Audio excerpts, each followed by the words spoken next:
It's 107.7 The Bone. Baby Huey and Bimbo, Jimbo here. Jimbo, we're coming to you live from Radio Row for WrestleMania 34 this Sunday on the WWE Network, and we're here with another special guest. That's right. We are here with WWE color analyst extraordinaire. Is he this generation's Jesse Ventura?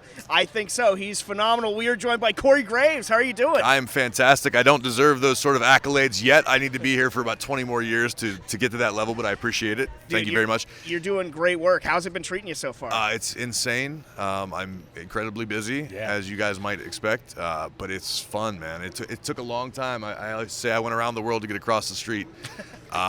But, you know, I'm here and I'm doing the thing, and now I'm the one man tasked with calling all of WrestleMania, all 7 hours of it or whatever. So it's going to be interesting. Prepare the pipes for that. Whiskey. Okay, good move. That's usually my that's doctor my go-to. recommended. Yeah, I'm a real professional when it comes to that. Some people drink tea and honey. I go straight for the Jack.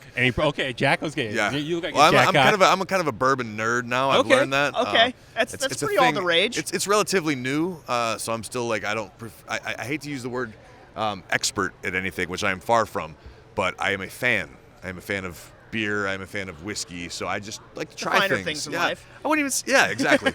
But whiskey is always kind of my go-to, because anytime you feel like you're getting a little rough, a little scratchy in the throat, loosens it up a little bit. Yeah, I'm good to go. Also, if you're just cold, a little little shot warms you up or too. just because it's Tuesday and it's also tasty. Yeah, exactly. And it's WrestleMania. Why not? You mentioned how busy you are. Yeah. What has that been like, sort of carrying the load for both Raw and SmackDown? Like, that's sort of unprecedented. And how's that been? It's actually, in a weird way, I think it's easier in the grand scheme of things for me, because I'm just so immersed in all things WWE. I don't have time to forget about stories or what happened, because that's my world. You know what I mean? I know I don't take notes. I don't hardly prepare unless there's something specific that I know I need to accomplish. I just kind of get to go out there and be a fan for 3 hours and 2 hours at a time. Work this Sunday 7 hours, which by then I might not be a fan anymore. It's going to be a lot. Yeah, that is a lot. It's going to be a lot. But yeah, it's again, this is like something it was never a goal. It was just something I was tasked with, and I figured let's just try to hit home runs. And I've grown to love it and have, you know. I was going to say, I was just curious for you making that transition from the ring to the commentary side. Was it kind of hard at first, because you're like, I was just in there, but now I'm like right on the outside looking in, but you're very much involved? Yeah, 100%. I still have that. I mean, I came up with the generation of guys. It's like, I mean, Seth Rollins, Bray Wyatt, these guys that are the business right now, Roman, all these guys. So there's definitely always a part of me that's like, man, I remember taking bumps with these guys, but at the same point, I feel like it lends itself to my job, because I have personal relationships with these guys, and I know them as human beings and as characters, because I've watched them develop. I remember being down there in Dusty Rhodes' promo class with these guys, and Dusty still is so invaluable to what I do now, because he had just a different outlook on the business, and I try to borrow a little bit of that. And so knowing these guys and coming up the way I did, I definitely think it lends itself to me having some sort of success at this. But at the same point, I still just try to be one of the boys, you know? Yeah. Well, we love Dusty Rhodes, and I know you just mentioned. Can you talk a little bit more about just what he meant for your career, maybe the best piece of advice he ever gave you, what he said to you? I could sit and talk about Dusty all the time, man. I mean, for days. He meant the world to all of us. And best piece of advice is something, Goldust will tell you this, just keep stepping. No matter what happens, just keep stepping. That was his motto, man. But just so many different ways to look at the business and to look at it like a movie, and as opposed to pro wrestling. Yeah. And I literally, there's not enough time in the day to run through all the things that he taught me. But I'll never forget the first time I did a panel for NXT. I got done, and Dusty goes, "Baby, you're doing great.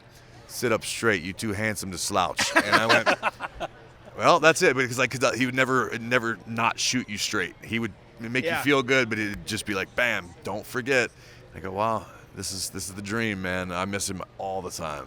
Yeah, we do too, absolutely. That's a great story, though. You mentioned relationships too earlier, and one of my favorite things when you're on commentary is hearing you rip into Byron Saxton. What is your relationship actually like? And just talk about that. Byron is one of the most stand-up, incredible human beings I know. He is awesome. He is a saint. He also has a skill for being a fall guy. he sets himself up sometimes, and you go, you couldn't have possibly just done that. Like, I have to take this shot. And I think he sort of enjoyed it. It's a great duo, right? I mean, every great anything sort of comedy, yeah. He takes shots at me all the time. Like, okay, well, you always anytime I screw up, I never hear the end of it from him. Right. Well, absolutely. You got to bring him down a peg a little bit. You got to take the shot. Yeah, no, but no, he's one of the best dudes I know. Okay. I mean, I love him to death. But he does. I mean, sometimes he annoys me, and I got to let him know. Well, just going off that, I mean, you were in a lot of the dirt sheets, a couple months, the whole thing with Booker T and stuff. So just curious, how'd you guys kind of plan that all out? There was no plan for that Really? whatsoever. No, I swear to God, I was in, I don't remember what city, Green Bay or somewhere. It was the Super Bowl Sunday. Okay. And I took a nap. Okay. And I woke up and I had a text from Big E. And he said, "What's going on with you and Booker?" And I'm like, "What are you talking about?" And he sent me a link.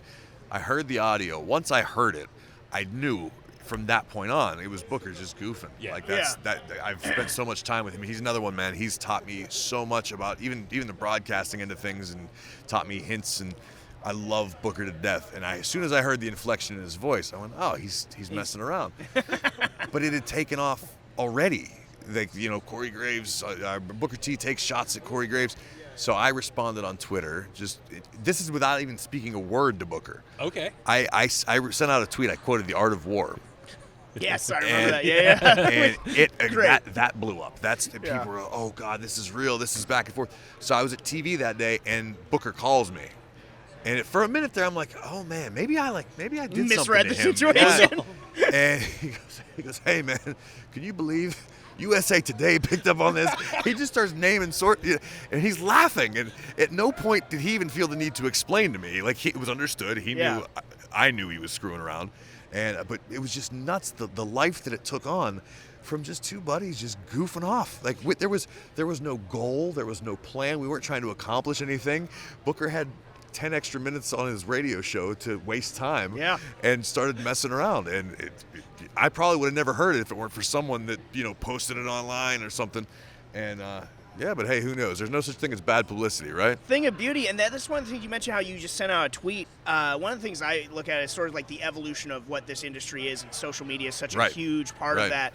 Is that something that is sort of talked about amongst us? Like, how can we more incorporate that? And because wrestling fans, we love the is it real is like the sort of the stuff of magic with this, Right. And is the social media sort of that next step, is doing more of that? I think so. I mean, it's definitely no secret that social media is the next step as far as just media as a whole. I mean, that's where the world's going. That's how people consume things now. You no longer do you don't buy VHS tapes anymore. You just click a link and there's your movie. Don't even buy DVDs anymore. Right. So our company's, I think, kind of on the forefront of that, and we have a whole team, an incredible team that studies social media and follows it and tries to come up with strategies for how do we best utilize it.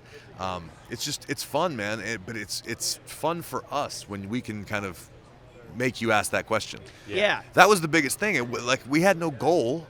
It was Booker, when it started taking off, we were just laughing to ourselves. We're just, man, can you believe how many people are friends of mine, personal friends of mine, were calling and texting me going, "Dude, what's going on, dude? Like, does Booker want to fight you?" And I'm just, and I didn't. Did they want to back you up, or they're like? I think they just want to know when the funeral would be. They were like, "Yeah, no, I'm sorry, man. It's been cool knowing you. Booker's going to take you out." No, but I think social media it's a fun tool. But at the same point, what I hate is everyone's accessible anymore. Mm-hmm. There's no more movie stars, no more. What I mean? Everyone's like, "Oh, this is what I think about this person. I can contact them." Everyone has a voice now. Right, and again, it's cool for the most part. Yes. But at the same point, like, it kind of kills some of the mystique, no matter what, doubt. No, that's an interesting thing. So is WWE, like, maybe, is there any thought of ever like, hey, don't be on social media to sort of like keep that alive, or is it like, hey, this is an unstoppable force, we just got to roll with it? I think it's a person by person basis, and I think the company realizes again how valuable something is, and if you have 300, 400,000 Twitter followers. Anything that you put out there, it can be used as a proper tool, Yeah. To me, I like the thought that like the Bludgeon Brothers tweet. I hate it. I don't want that to happen. They're savages. They're not supposed to know how to tweet. They should have cell phones. No doubt. They're killers. But this day and age, you have to. It's a necessity. So just make the best of it. Last one for you. I know Yep. it's a busy day. WrestleMania 34 here in New Orleans, the birthplace of WrestleMania 1. Daniel Bryan making his much-anticipated comeback. Yeah. What was that like for you as somebody whose in-ring career was cut short due to injury? I mean, just how excited are you for him, and just sort of like, just take us through that sort of emotion. So I was as blindsided as anybody. I was in the meeting 5 minutes before the news went out. It's tough. I'm not gonna. I mean, I had mixed emotions because part of me is going, well, what about this? But after a good solid week of reflection and figuring out options, etc., I'm like, you know what? He was always that Daniel Bryan is best in the ring. That's what he does. Again, this was never my plan. It was never ideal, but turns out this might be where I'm best served for the business anyway. So I'm stoked for Bryan. He's a great guy. I'm happy to see that he, he's been fighting this since day one.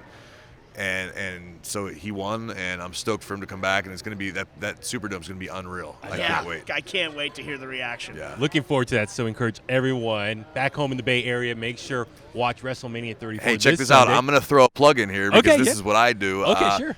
WrestleMania is free for new subscribers. If you are not a member of the WWE Network, go to WWENetwork.com right now. Start your free trial and get WrestleMania for free. Free. Look at that. I'm ingrained in this. I do this in my sleep. Well, Corey, thank you so much for making the time today. We really appreciate it. And catch Corey every Monday and Tuesday night on Raw and SmackDown Live, respectively. And just keep killing it. We love everything you've been doing. Phenomenal work. Thank you, guys. Much appreciated. Thank you.